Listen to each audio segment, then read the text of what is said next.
Vous êtes sur le point d'écouter un message qui révolutionnera votre vie et vous positionnera en Christ. Vous révélant les mystères de l'évangile pur, vous restituant votre héritage en Christ et brisant les forteresses sataniques qui empêchent de saisir toutes les grâces. Excellente écoute.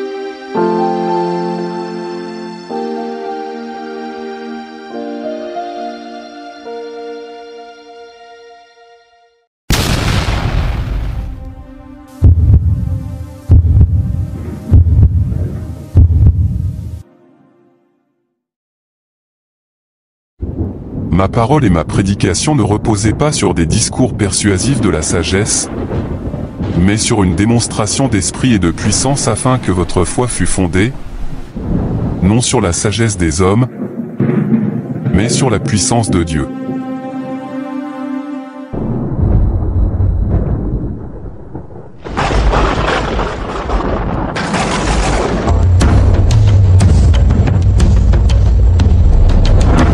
L'Esprit du Seigneur est sur moi, parce qu'il m'a oint pour annoncer une bonne nouvelle aux pauvres. Il m'a envoyé pour guérir ceux qui ont le cœur brisé, pour proclamer aux captifs la délivrance et aux aveugles le recouvrement de la vue, pour envoyer libres les opprimés, pour publier une année de grâce du Seigneur. Mesdames, mesdemoiselles et messieurs, chers invités, éminents serviteurs et servantes de l'Éternel, nous allons accueillir le serviteur du Seigneur Jésus-Christ, leader de la MIREC, mission internationale pour le réveil et le rassemblement de l'épouse de Christ, et pasteur principal des églises d'ici dans le monde. Son mandat, 2 Timothée 4:1-2. Je t'en conjure devant Dieu et devant Jésus-Christ, qui doit juger les vivants et les morts, et au nom de son apparition et de son royaume, prêche la parole, insiste en toute occasion, favorable ou non, reprend, censure, exhorte, avec toute douceur et en instruisant. Nous recevons l'homme de Dieu, l'apôtre prophète Sédéc Emmanuel, sous vos acclamations.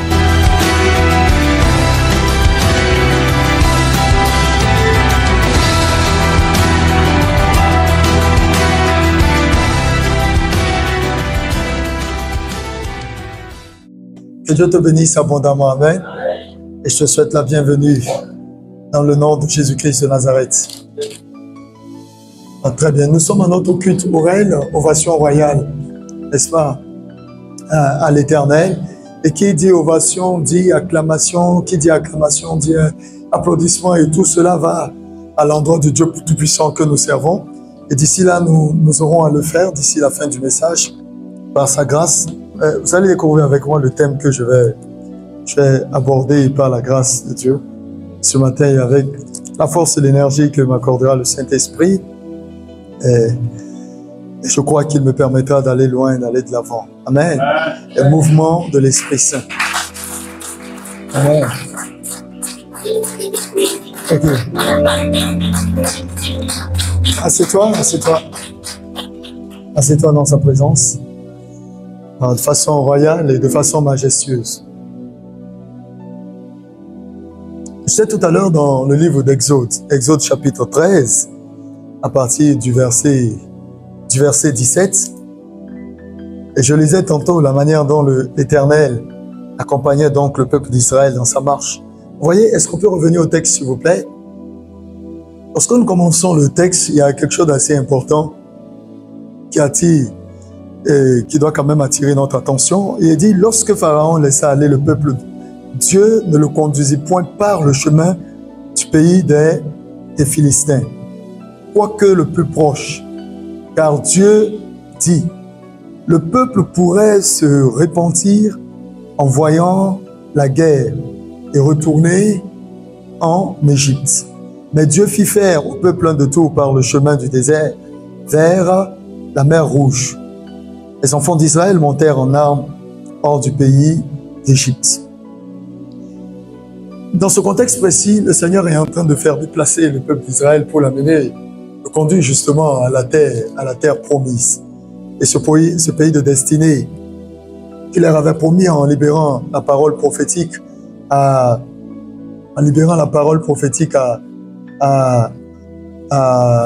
Abraham.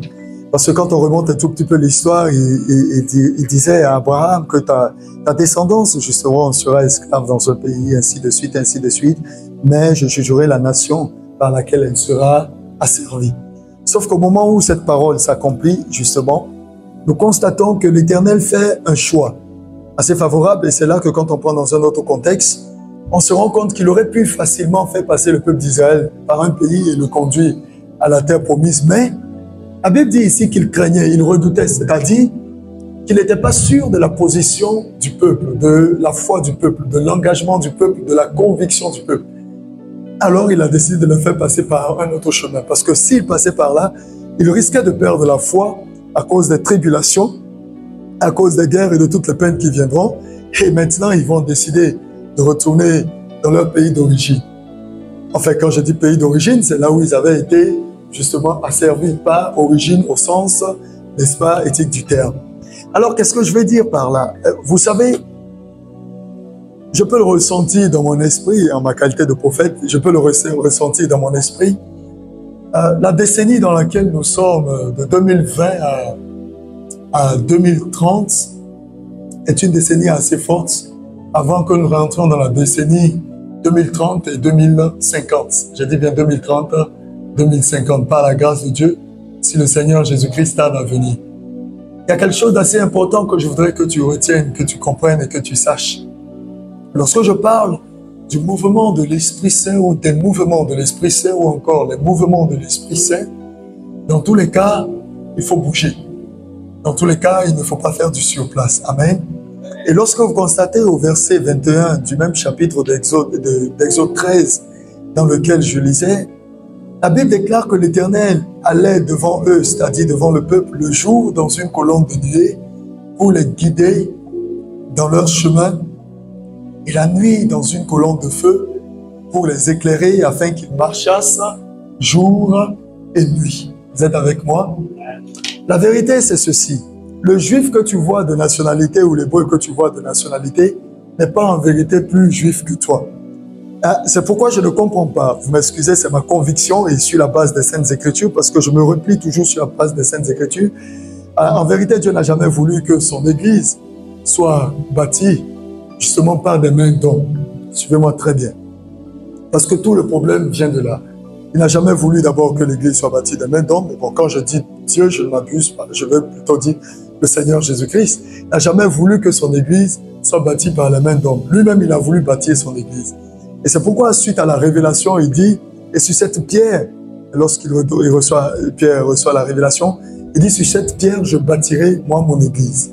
Et les portes du séjour des morts, les portes du séjour des morts, les portes du séjour des morts ne prévaudront point contre elles. Si vous pouvez me ressortir ce texte, ça me fera du bien. Alors, Jésus-Christ était en train de dire là que son Église, c'est lui-même qui l'a bâtie. Alors, on va aller, puisque nous sommes apostoliques, nous sommes prophétiques et que nous sommes paroles, nous irons dans les profondeurs de la révélation. Parce que je veux que tu comprennes une chose. Nous sommes dans ce monde-ci, enfin, et puis les Saintes Écritures déclarent que nous sommes pèlerins sur la terre, si nous sommes dans ce monde-ci, il faut arriver à comprendre que nous ne sommes que des passagers. Amen. Amen. Très bien. Moi, je me rappelais que nous sommes des ciélois, c'est-à-dire nous appartenons au ciel en fait. Amen. Nous n'appartenons pas à la terre. Bon, bien vrai que c'est ce que nous vivons présentement, mais il y a quelque chose qui m'importe. Est-ce que tu sais qu'aucun enfant de Dieu ne peut quitter la terre sans avoir normalement ou réellement accompli ce pourquoi il est venu sur la terre? Parce que c'est ce qui nous distingue des autres personnes que moi je qualifie de poulets sans propriétaire, qui sont là seulement, qui vivent et que le diable peut prendre à n'importe quel moment. Donc lorsque tu sais que tu es d'abord un fils de Dieu sur la base de la parole, et pas seulement la parole, et quand je dis la parole, je dis pas la Bible, je dis bien la parole, parce qu'il y a une différence. On est d'accord? La Bible contient la parole de Dieu. On est d'accord? Mais la Bible en elle-même, ça va déranger les religieux, mais pas forcément la parole de Dieu. Tout simplement parce qu'on peut tomber dans des endroits où le diable lui-même il parle. On est d'accord? Tu tombes dans Job, tu verras que Satan est en interaction avec Dieu par rapport au cas de Job. Et tu vas voir des récits où le Seigneur dit, l'Éternel Dieu dit de tuer tout le monde. Femmes, enfants, tout le monde. Et quand Jésus, lui, vient, il dit de pardonner et puis aimer justement les ennemis. Alors donc, à la fin, quand tu regardes, qu'est-ce qu'on prend et qu'est-ce qu'on laisse? Est-ce que vous êtes avec moi? Et c'est pourquoi le Saint-Esprit nous a été donné justement pour nous aider à avoir une position assez claire en tant que fils de Dieu. C'est pourquoi d'ailleurs vous allez voir qu'il y a trop de débats inutiles et excusez-moi l'expression, le caractère assez rigoureux, assez de débats stupides relatifs justement à la Bible où souvent même certains parlent de contradictions et de tout ce que vous voulez qui rend. C'est tout simplement parce que les uns et les autres n'ont pas la parole. Et c'est là que l'apôtre Paul ira plus loin en disant que la lettre tue, mais c'est l'esprit. Ça veut dire que si tu te focalises seulement sur la lettre, tu risquerais de passer à côté donc de l'essentiel. Alors revenons sur le facteur pressant de ton passage sur la terre des hommes. Normalement, lorsque nous sommes dans ce petit principe de décennie que nous avons de 2020 à 2030, lorsque 2020 a sonné, il y a eu beaucoup de paroles qui ont été libérées, il y a eu beaucoup de choses qui ont été dites.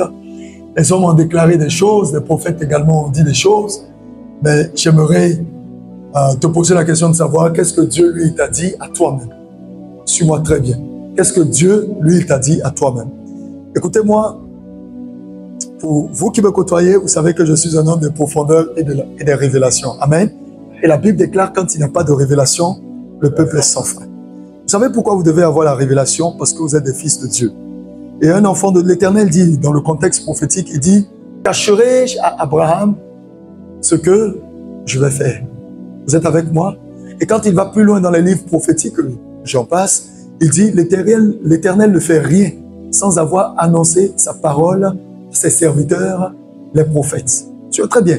L'Éternel ne fait rien sans avoir annoncé sa parole à ses serviteurs, les prophètes. Ça veut dire qu'en temps normal, lorsque nous déclarons que nous sommes un fils de Dieu, deuxièmement, nous disons souvent que nous sommes prophétiques, parce que vous savez, les gens aiment bien le passage de Joël 2,28 qui dit que je répondais de mon maîtrise sur toute chair.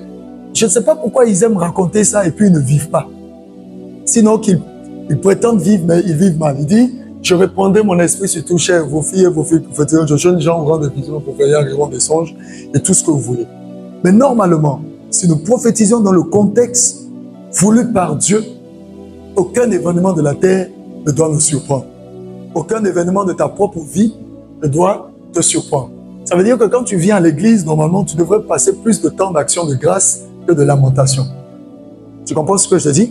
Parce que si Dieu dit qu'il ne fait rien sans avoir révélé sa parole à ses serviteurs, les prophètes, et qu'on dise dans Joël 2,28 qu'il répandra son esprit sur toute chair et que nous prophétiserons, en d'autres termes, l'esprit de prophétie descendra sur nous, alors ça veut dire que normalement, il y a des choses très claires que l'Éternel devrait nous révéler quand même.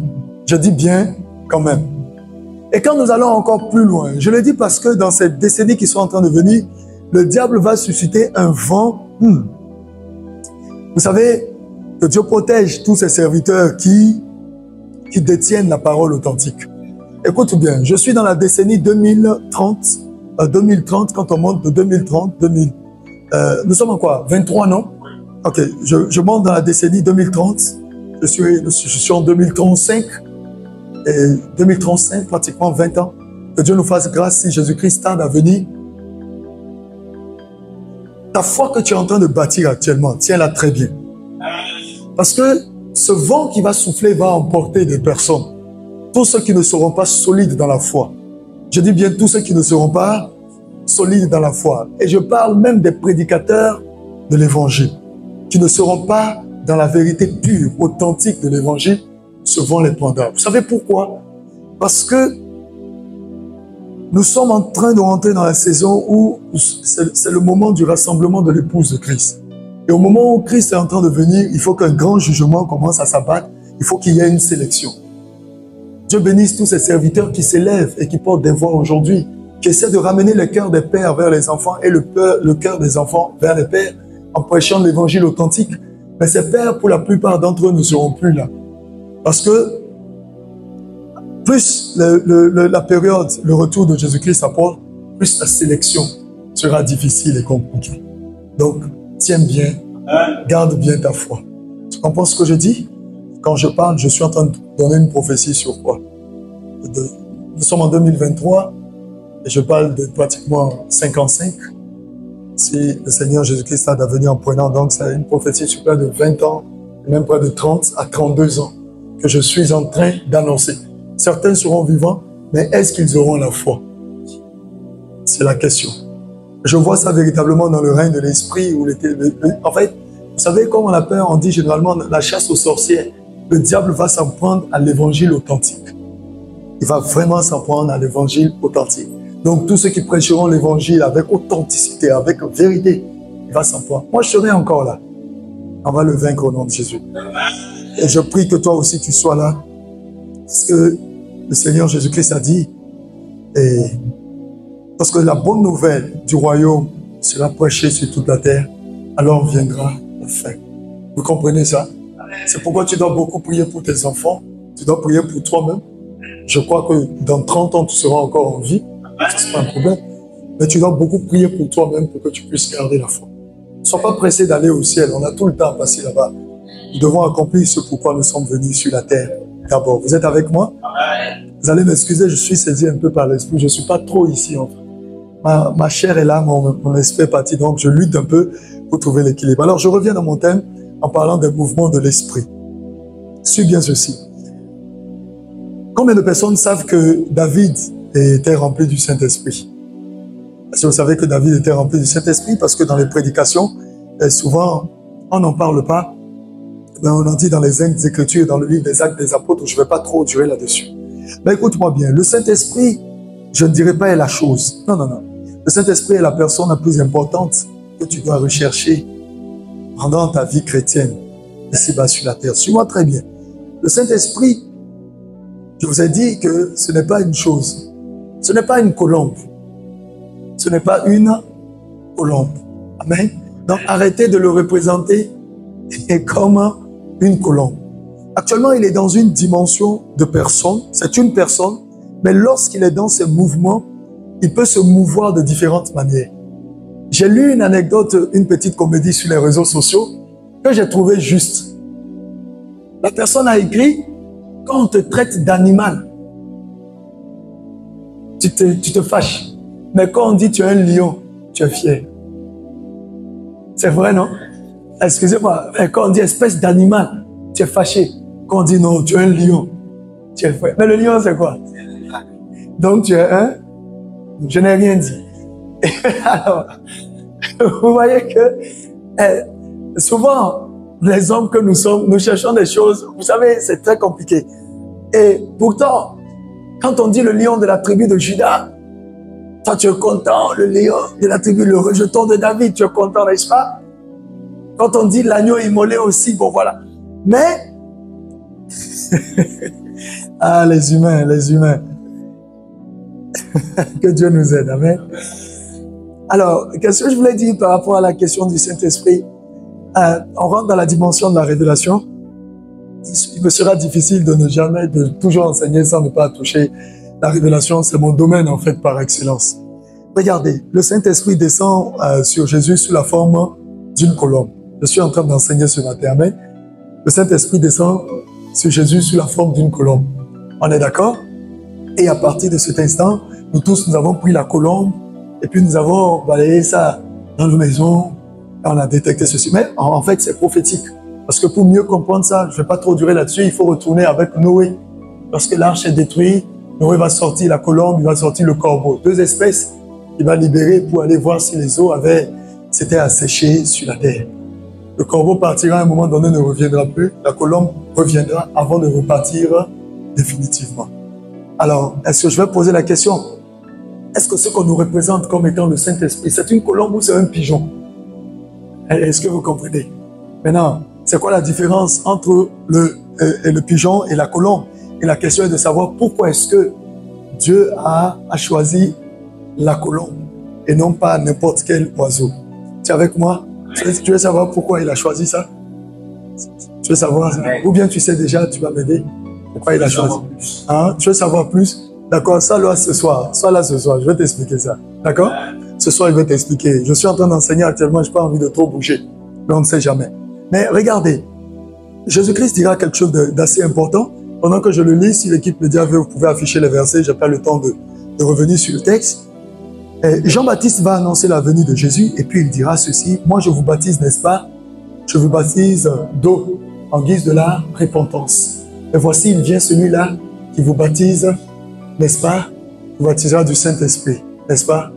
Et de feu. On est d'accord? Très bien. Donc, la vérité, c'est quoi? La vérité est telle que, pour faire simple, combien de personnes aiment le Saint-Esprit ici? Vous aimez le Saint-Esprit? En tout cas, moi, il y a beaucoup de personnes qui n'aiment pas le Saint-Esprit, ils n'ont rien compris. Si tu n'aimes pas le Saint-Esprit, ferme ta Bible et puis dépose-la. Va prendre un autre Bible et un autre livre. Alors, écoute bien ceci. Il dit, il vous baptisera, n'est-ce pas, d'Esprit Saint et de feu. Non, la vérité, c'est que celui qui nous baptise du Saint-Esprit, c'est qui? C'est Jésus. D'accord? C'est lui qui nous baptise du Saint-Esprit. Alors donc, on ne reçoit pas le Saint-Esprit de manière accidentelle ou parce qu'on ribaptise. Amen. Amen.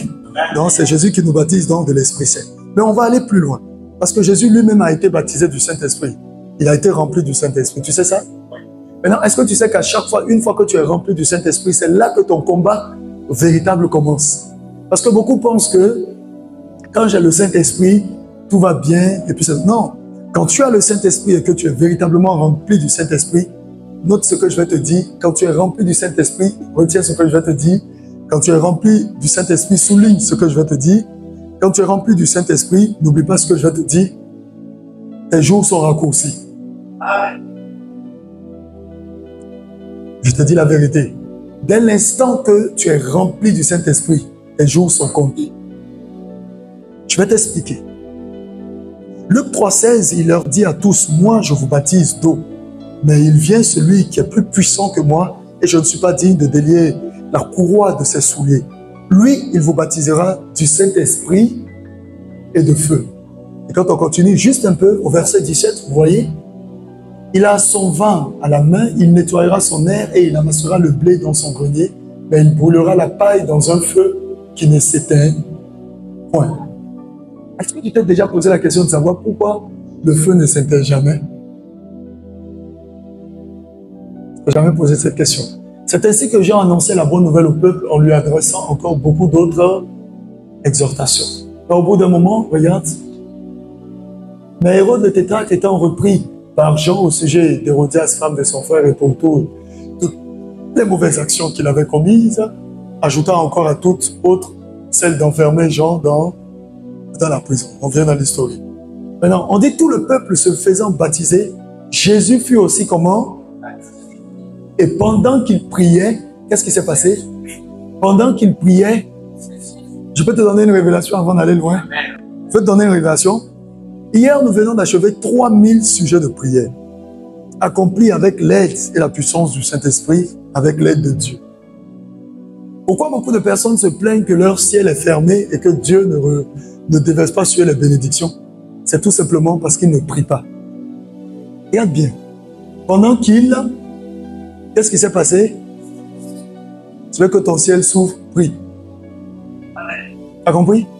Arrête de te plaindre, prie. C'est pourquoi tu vas remarquer ceci. Écoutez-moi bien, je suis dans la révélation, je suis dans le prophétique. À chaque fois que Dieu le Père est sur le point de te bénir, ton ciel devient extrêmement nuageux. Quand le ciel devient nuageux et sombre sur le plan physique, vous allez ressentir que bientôt il va pleuvoir. Beaucoup se mettent à l'abri. D'autres trouvent des endroits de sécurité. Écoutez-moi bien, le monde spirituel, c'est exactement la même chose. Quand Dieu est sur le point de t'envoyer la bénédiction, la pluie, sortez-moi le peuple ou le passage où Élie dit, cours vite parce qu'il s'annonce le bruit de la pluie. Je suis en train de t'aider à embellir ta vie. Sincèrement, je te dis bien sincèrement, si tu m'écoutes pendant un mois, sincèrement, et que tu appliques ce que je te dis, ta vie doit changer. Sincèrement.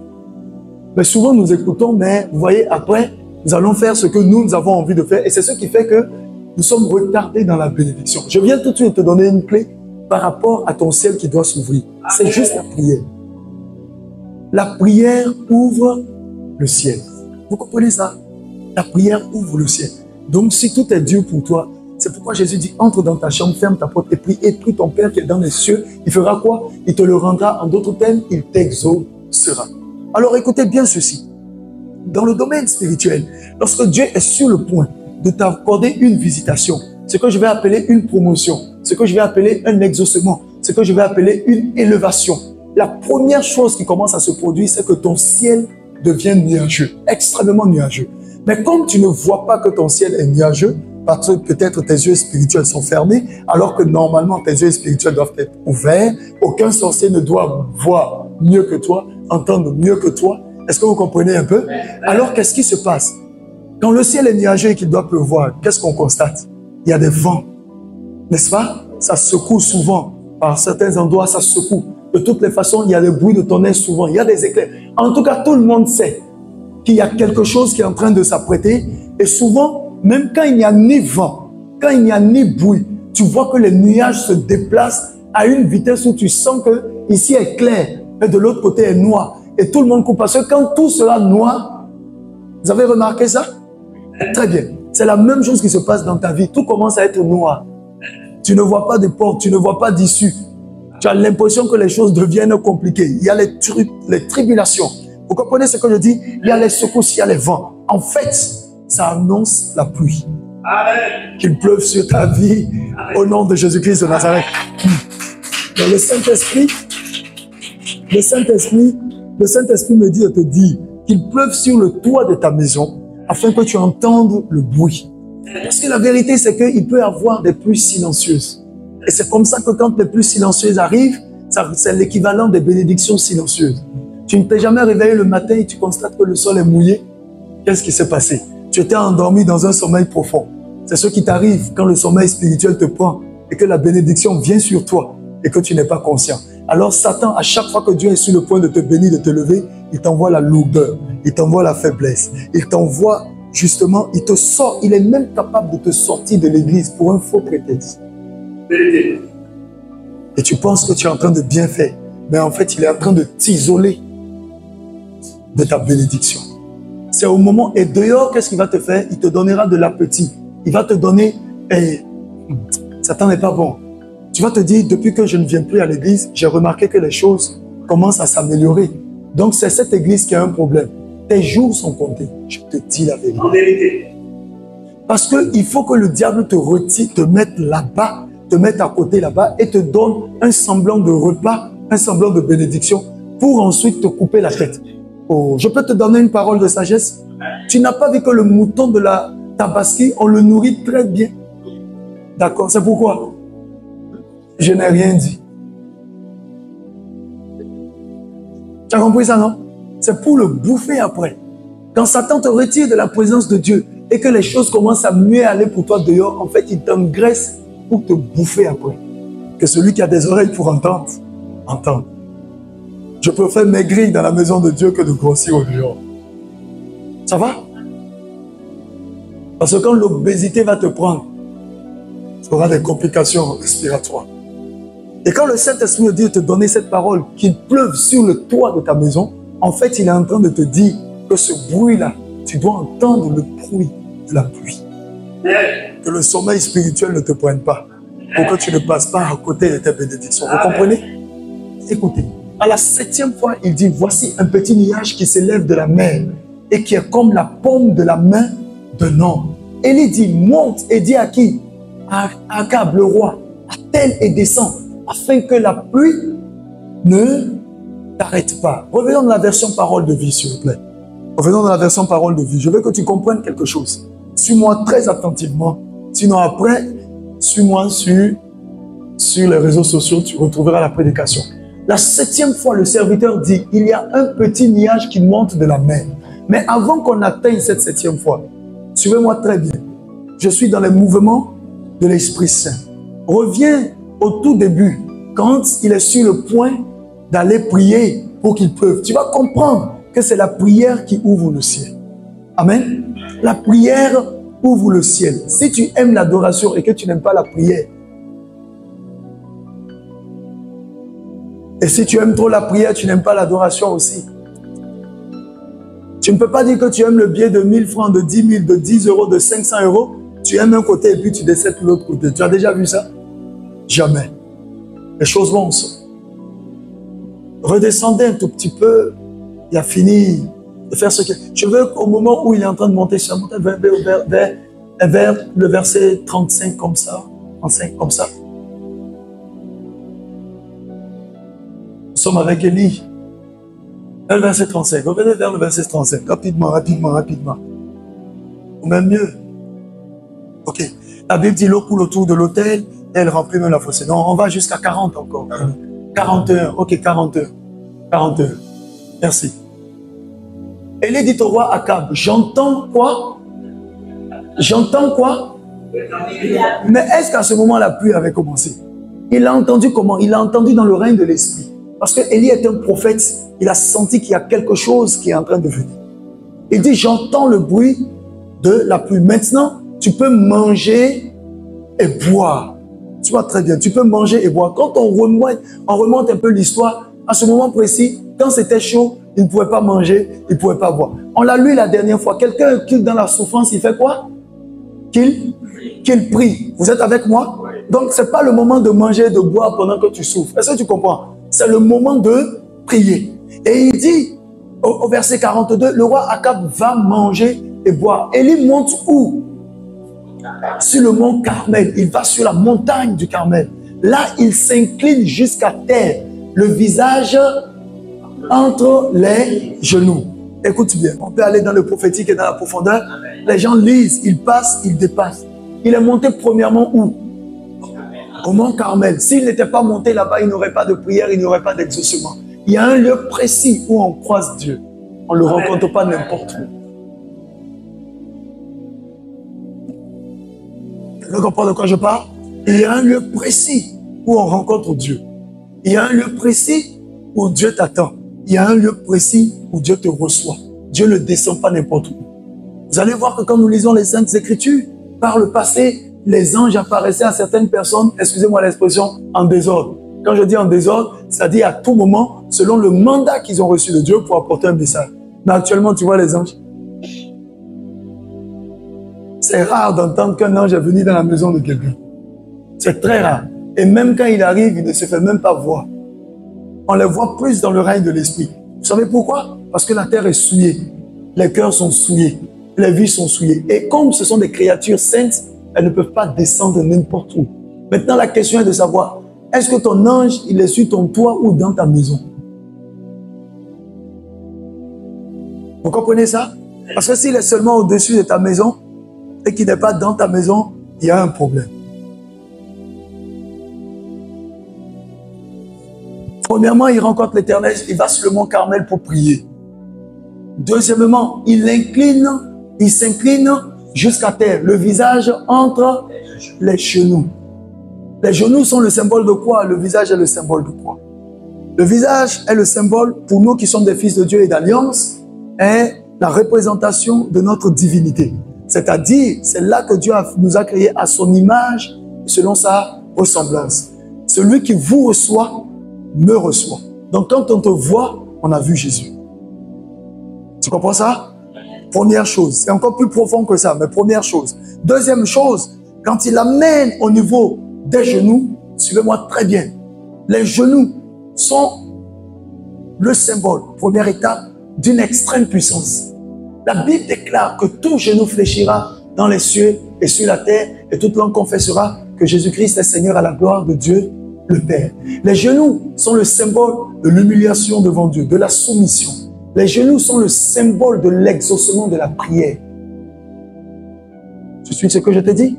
Quand il prend son visage et qu'il le met entre les genoux, j'ai envie de dire qu'Élie n'avait pas mal au dos. Si je te dis tout à l'heure, prends ta tête et puis tu mets entre tes genoux, tu vois ce qui va se passer? Mais c'est la position de l'exaucement par rapport à ce cas. Dans sa qualité de prophète, il n'a pas levé les mains vers le ciel. Vous devez savoir qu'à chaque circonstance, le code qui débloque la circonstance. À chaque prière, son exaucement. Et ce n'est pas la prière pour chasser les démons, n'est pas la prière pour faire tomber la pluie. C'est pas pareil. Remarquez tous les hommes de Dieu qui opèrent aujourd'hui dans la démonstration de puissance. Moi, je dis ça toujours. Guérir les cancers, les aveugles voient, les sourds entendent. C'est pas, excusez-moi, C'est pas extraordinaire. C'est bien. Hein? Mais si je rassemblais tous les hommes de Dieu actuellement qui opèrent dans cette dimension, je vais leur dire que nous n'avons rien fait. Parce que c'est rien d'extraordinaire. C'est le petit niveau parmi les miracles de Jésus. Encore faut-il multiplier les pains et les poissons. Heureusement que Dieu n'a pas accordé trop ce don dans l'église. Sinon, la gourmandise nous empêchera d'aller au ciel. Et les alimentations vont fermer. Parce que les chrétiens ne vont plus payer les nourritures. Ils vont tout prendre et multiplier dans leur maison. Chaises, on multiplie. Micro. C'est ça, non? Piano, on multiplie. Tout est multiplié. Heureusement. Heureusement. Climatiseur, multiplié. Même les maisons, ils vont dupliquer comme ça. Et les architectes vont disparaître.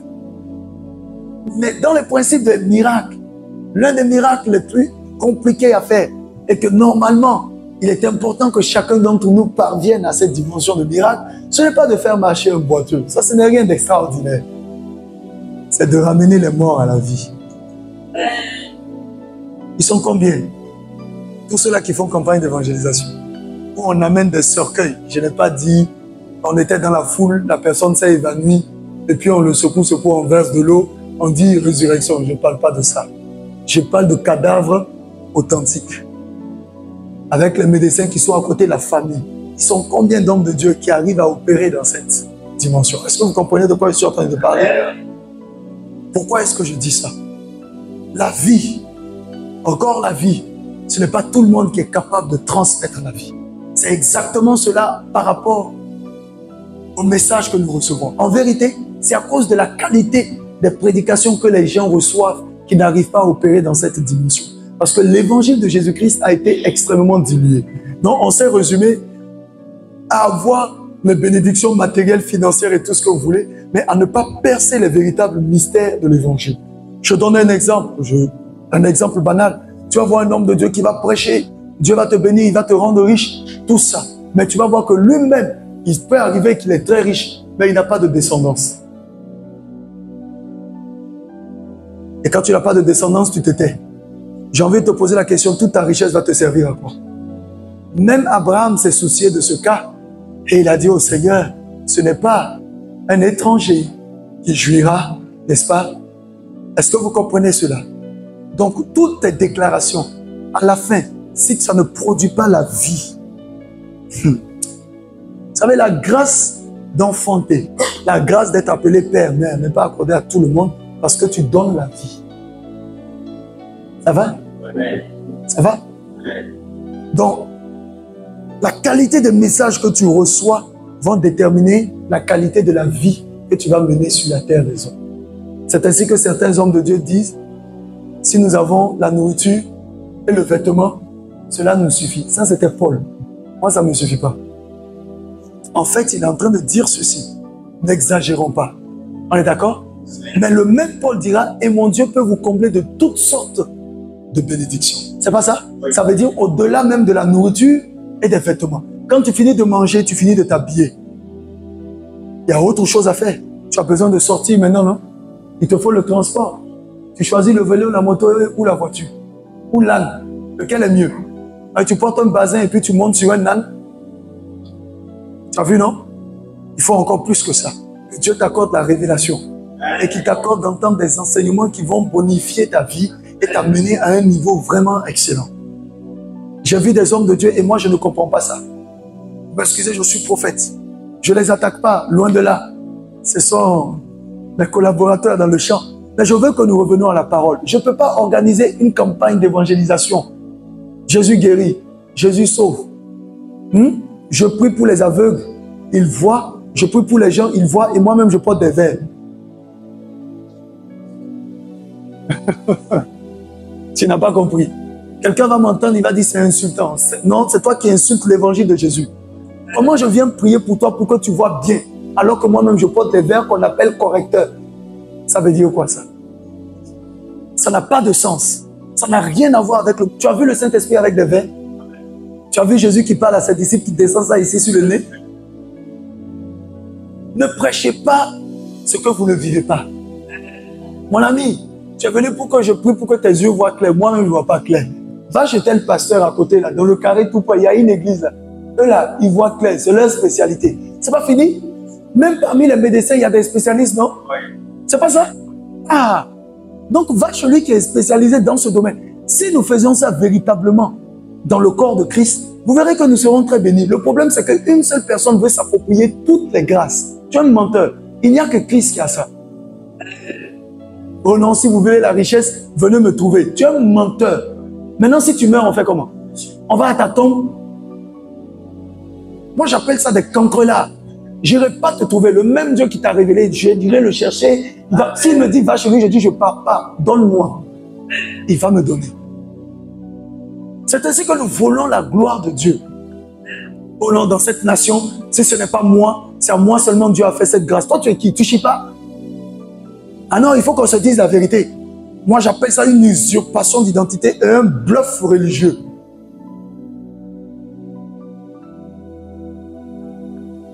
Et on prend les versets bibliques, on colle par-ci, par-là, et on dit c'est à telle personne seulement que Dieu a donné cette grâce. C'est un mensonge. Lisez très bien la Bible. Il a répondu, étant monté en haut, dit les Saintes Écritures, il a fait des dons aux hommes.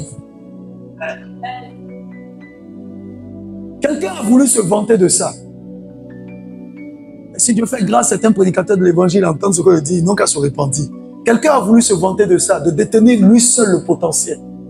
Dieu lui a dit, il y a encore combien que j'ai caché? C'est pas ça? Nous parlons du prophète Élie, qui a dit non, l'Éternel, il est venu devant l'Éternel. L'Éternel lui dit, tu fais quoi? Il dit, je me suis caché. Et puis, il dit, il fait ses éloges. Élie dit, je suis resté seul. Moi, le Seigneur dit, mon petit, il faut te calmer. Il y a encore 700 que j'ai cachés. Il dit que j'ai fait quoi? Cachés, qui n'ont pas encore fléchi les genoux. Si tu penses que c'est toi seul qui as la grâce de la prospérité, il y a 700 qui en ont. La grâce de la richesse, il y a 700 qui en ont. De la longévité, il y a 700 au moins qui en ont. Tu comprends? Des signes, il y a 700. Des prophéties, il y a 700. Des miracles, il y a 700. Une seule personne détient le monopole entièrement, c'est Jésus-Christ. La preuve, c'est qu'avant que Dieu ne te visite pour te dire, toi aussi, prends. Tu galérais, non? Oui. Tu n'avais rien, non? Oui. Maintenant, tu es passé par où pour apparaître subitement? Mais tu ne penses pas qu'il est capable de prendre l'indigent de la boue et de le faire asseoir sur la table des rois? Ne te sous-estime pas. Il y a un potentiel que le Seigneur a déversé en toi. Seulement, il faut que tu entendes le bruit de la pluie, que tu montes sur la montagne adéquate et que tu aies le visage et les genoux. Ah, je suis dans le prophétique. Tu suis ce que je dis? Parce que plusieurs, en fait, ce qui fait le problème, c'est que plusieurs personnes, Dieu les cible pour la bénédiction, mais ils refusent la bénédiction. Donc, Dieu est obligé de susciter une seule personne qui a accepté le deal et de le faire connaître aux yeux de tout le monde. Si j'ai la santé divine et que l'ange de la prospérité m'accompagne, et je te dirai quels sont les facteurs. Quand l'ange de la prospérité t'accompagne, quels sont les autres anges qui marchent avec toi? L'un de ces anges-là, c'est la santé divine. L'ange de la santé t'accompagne partout tant que tu as la prospérité. Parce que la prospérité ne peut pas se faire avec les maladies. Ce n'est pas possible. La prospérité n'est pas d'abord avoir les biens matériels. Non, il faut d'abord avoir la santé. Quand tu as la santé, il dit, je souhaite que tu prospères et sois en bonne santé. Avant de dire à tous égards, il dit, et sois en bonne santé. Donc la prospérité marche avec la santé. Tu comprends pourquoi les deux là sont là? Il y a des églises où on ne fait pas 2 semaines sans qu'il y ait quelqu'un qui soit allé à l'hôpital. Ici, ce n'est pas ça.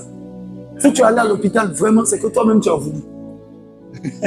Et je reprends. Si tu es allé à l'hôpital, c'est que toi-même tu as voulu.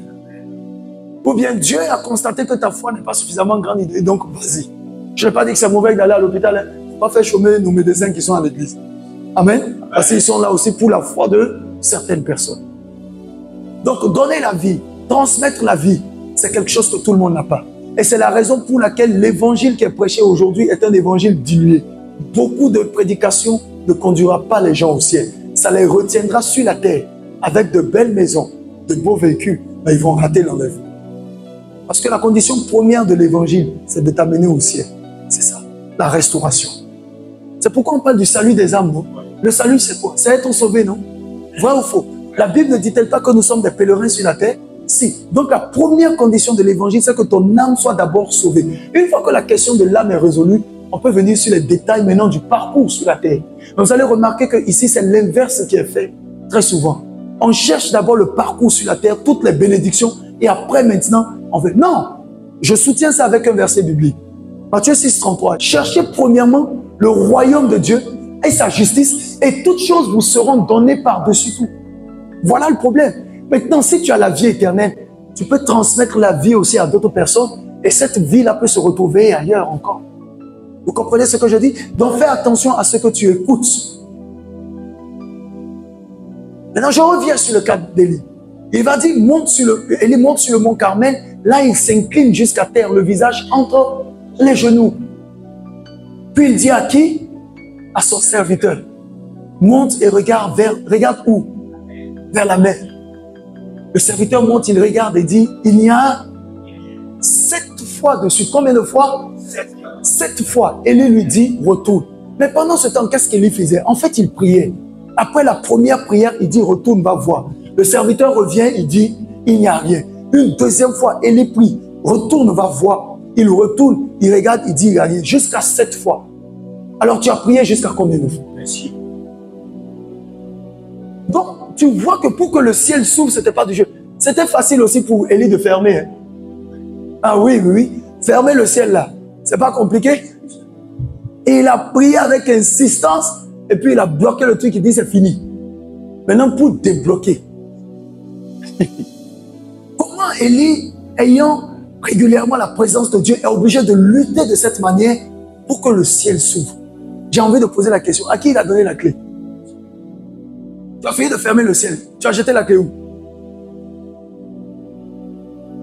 Ne permets jamais à un prédicateur de dire je ferme le ciel sur ta tête. S'il te dit j'ai fermé le ciel sur ta tête, tu dis donne-moi la clé. Je pars avec. Je leur dis amen.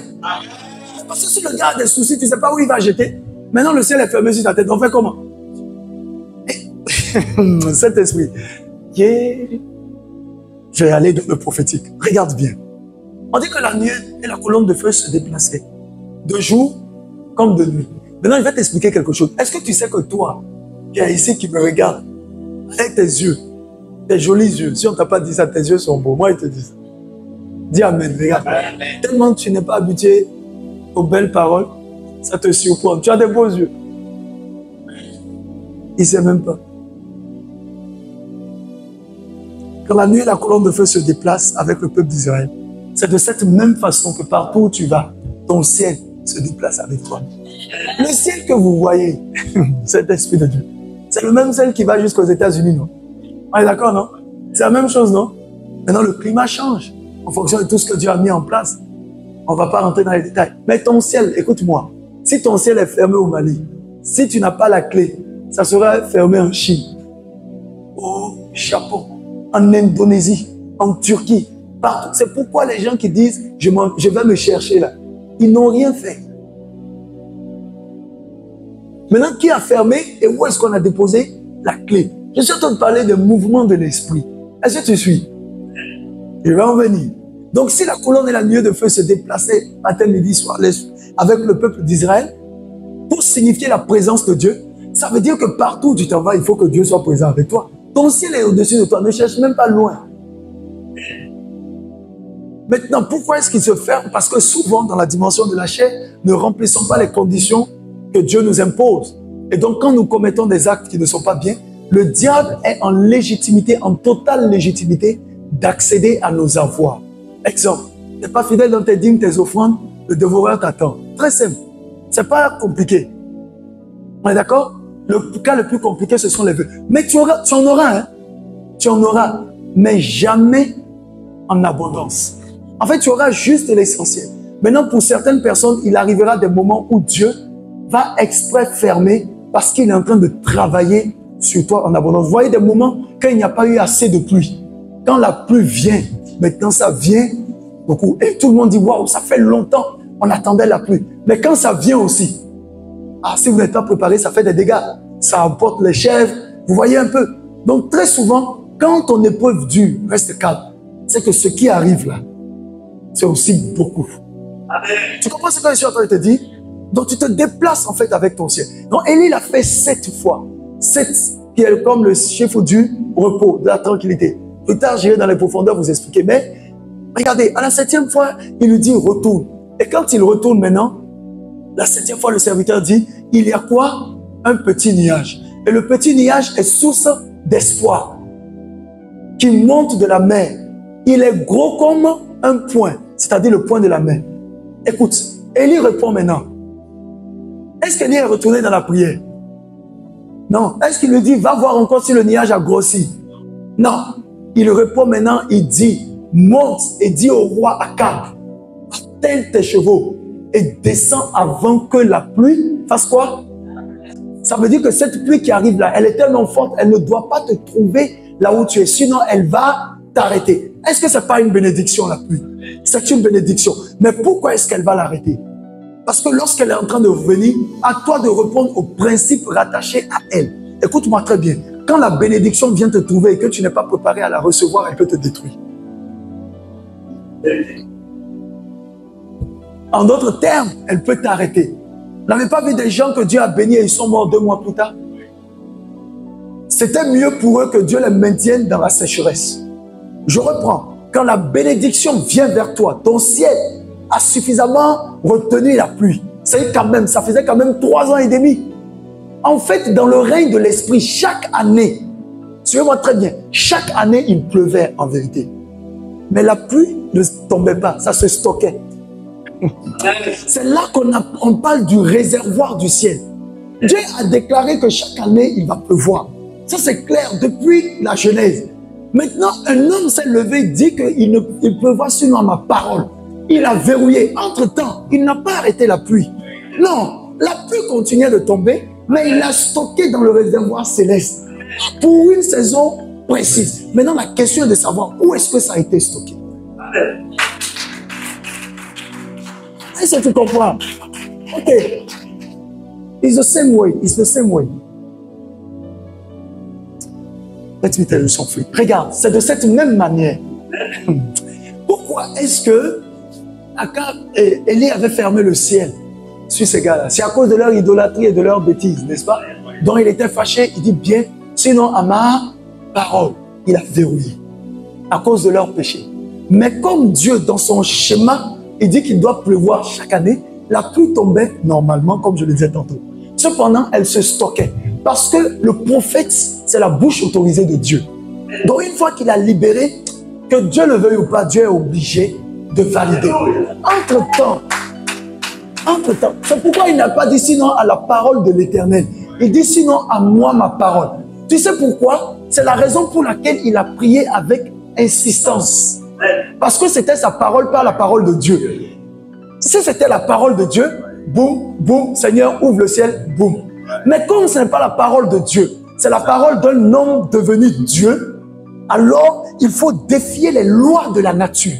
Il faut défier les forces spirituelles dans le règne de l'esprit. Il faut les combattre. Élie était en train de dire, aucun démon, aucun sorcier ne peut faire tomber la pluie. Tu sais ce que ça signifie? Il a retenu en otage le 2e ciel. Tu n'es pas encore en train de comprendre. Dans nos villages, dans nos traditions, quelqu'un peut décider qu'à ce périmètre, si seulement l'eau va tomber, et tu vois l'eau tomber. C'est fait avec les puissances sataniques. Mais quand Élie s'arrête sur la terre et il dit, hey, sinon à ma parole, c'est-à-dire, il déchire le 2e ciel. Il brise leur protocole. Il stoppe tout. Et sa parole arrive devant Dieu. Dieu regarde, il dit valider. Donc personne ne peut se lever et refaire le contraire de cette parole. Est-ce que tu comprends? Je suis en train d'arriver. Et maintenant, quand il faut des efforts pour ça. En fait, les forces des ténèbres sont en train de dire, mais toi, tu es qui, un homme, pour nous défier? Élie dit, c'est ma parole. Comment je sais ça? Je sais ça parce que les gars étaient dans l'idolâtrie.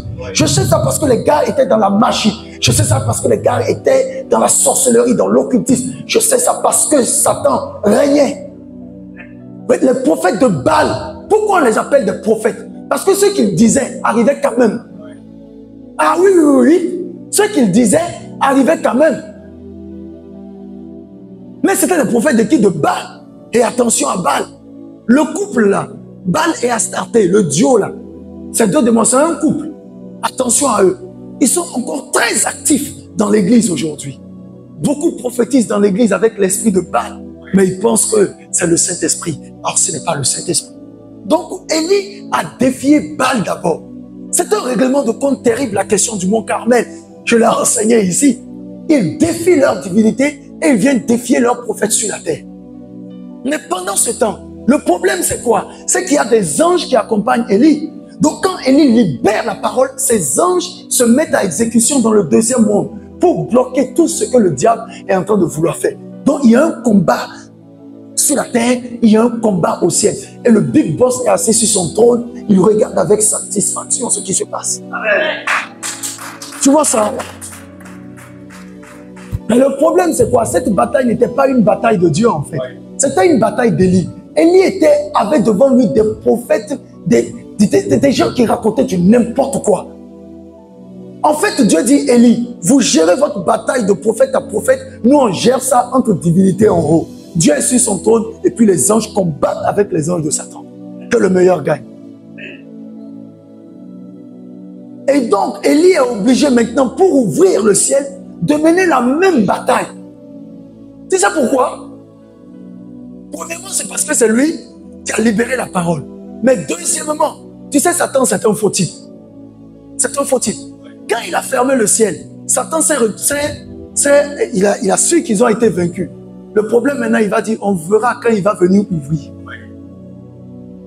Tu entends? Donc, quand il va venir ouvrir, qu'est-ce qu'ils vont faire? Ils vont vouloir se venger à l'ouverture pour dire que tu ne vas pas ouvrir. Maintenant, c'est nous qui allons décider. Donc, il est obligé de mener une deuxième bataille. C'est pourquoi la Bible dit qu'il a prié avec insistance. Avec quoi? Insistance.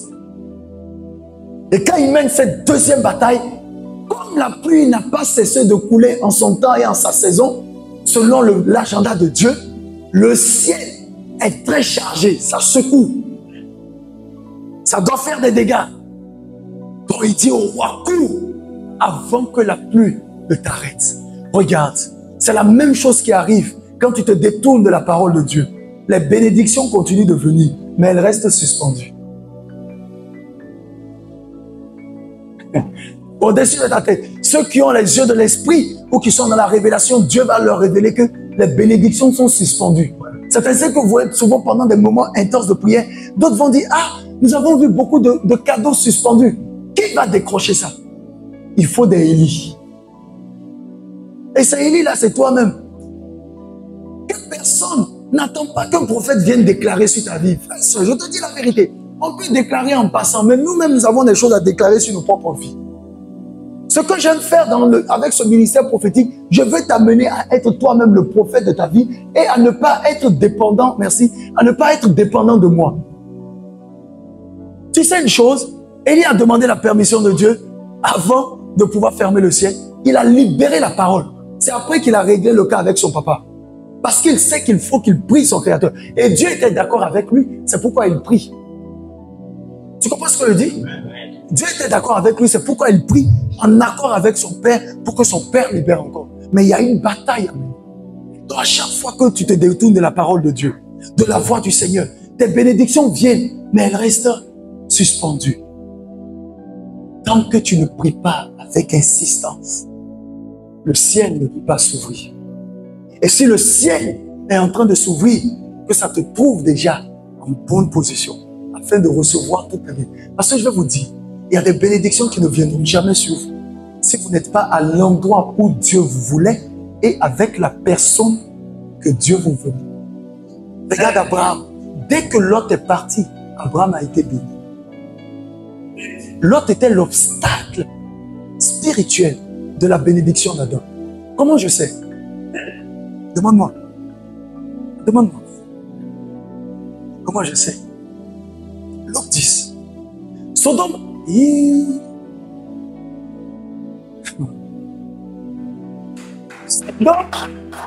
Sodome et Gomorrhe.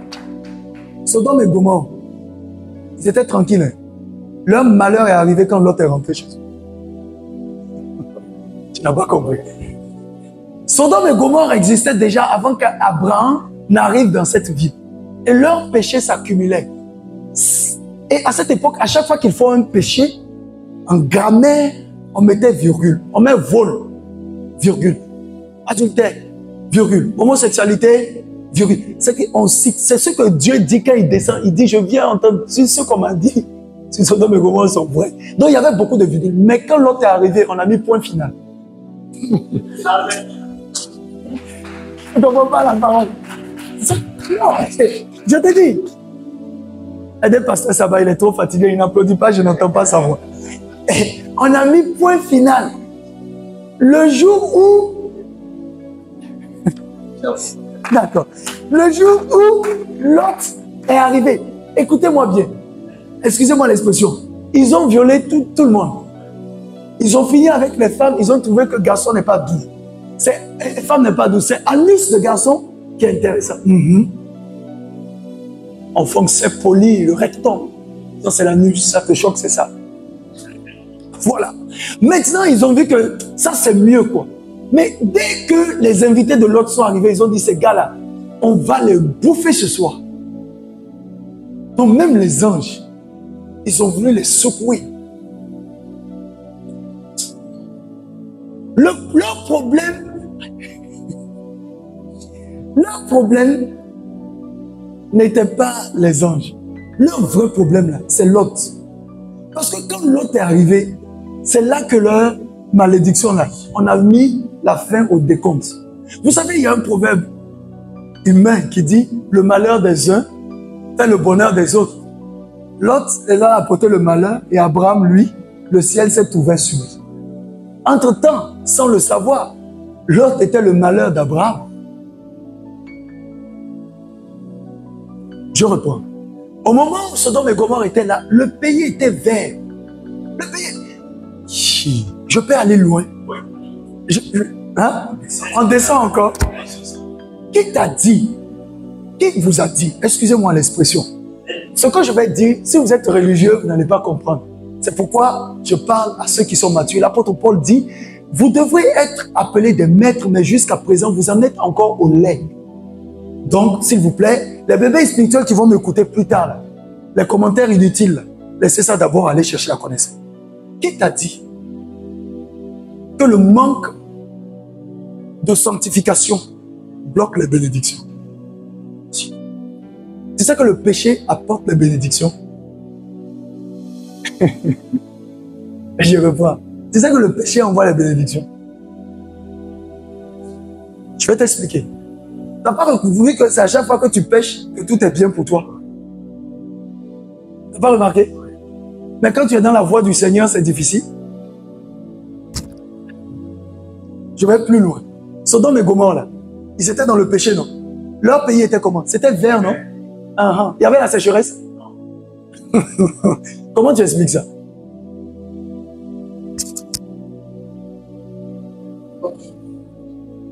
C'était vert, hein? C'est ce qui a attiré qui? Lot. Tu commences à comprendre? Tu commences à comprendre? Tu commences... En fait, pour que le péché puisse t'engloutir, il faut qu'il soit doux. S'il est amer, tu vas le fuir. C'est pourquoi on te dit tout ce qui brille. Donc le pays de Sodome et Gomorrhe brillait, mais c'était un mirage.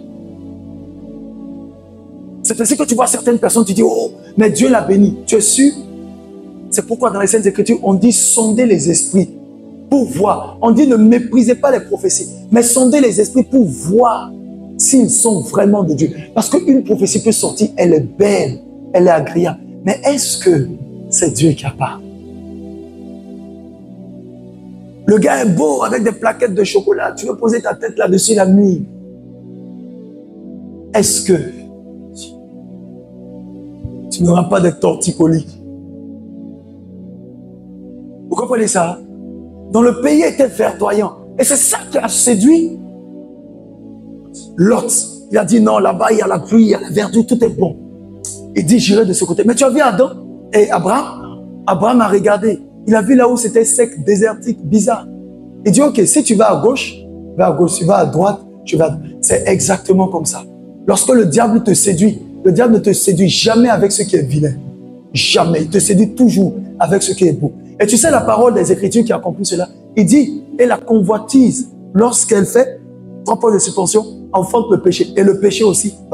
Car le salaire du péché, écoutez bien, le don gratuit de Dieu, c'est quoi? Quelle est la différence? On reprend le verset. Car le salaire du péché. Mais à quel moment on parle de salaire?